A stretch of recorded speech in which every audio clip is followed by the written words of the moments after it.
బుద్ధ విగ్రహం లెక్క కూసున్నాడు చూడు. ఆ గీననేగా హోమ్ గార్డు. ఆంధ్రాయనే. ఆన్నే హోమ్ గార్డు కొలువు ఎత్తాడు. కానీ ఆస్తులు 20 కోట్ల రూపాయలు. అంటే తాతలు కూడా పెట్టిన ఆస్తి కాదు. హోమ్ గార్డు నౌకరు చేసుకుంటేనే గిన్ని కోట్లు కమాయించిండోలా. అబ్బరే బిడ్డ, హోమ్ గార్డు కొలువు ఎత్తే గన్ని కోట్లు కమాయించొచ్చా? మరి పెద్ద పెద్ద నౌకర్లు ఎందుకు? వేస్ట్ కదా. సప్పుడు ఇంకా 10వ తరగతో ఇంటర్మీడియటో చదివి హోంగార్డు కొలువు కమాయించుకుంటే అయిపోతుంది కదా. గిన్ని చదువులు ఎందుకు, గీత కష్టం ఎందుకు అని కారడ్డమాడారు. అయితే హోంగార్డు పేరు శ్రీనివాసరావు. విజయనగరం జిల్లా పెద్ద పోలీస్ ఆఫీస్లా కొలువు ఎత్తాడు. అయితే పెద్ద పెద్ద పోలీస్ ఆఫీసర్ల కంటే కూడా ఈ హోంగార్డే చాలా ఫేమస్ అవుతుండట. గట్లెట్లా ఫేమస్ అవుతుండవు ఏంది కథ అని ఏసీబీ ఆఫీసర్లు ఈయన ఇంటికొచ్చి షేకింగ్ చేసిర్రోల్లా.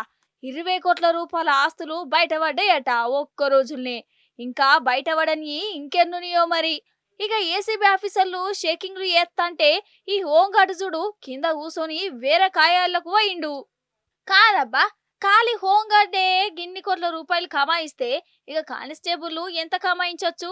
ఎస్ఐలు ఎన్ని కోట్లు ఎన్కేసుకోవచ్చు?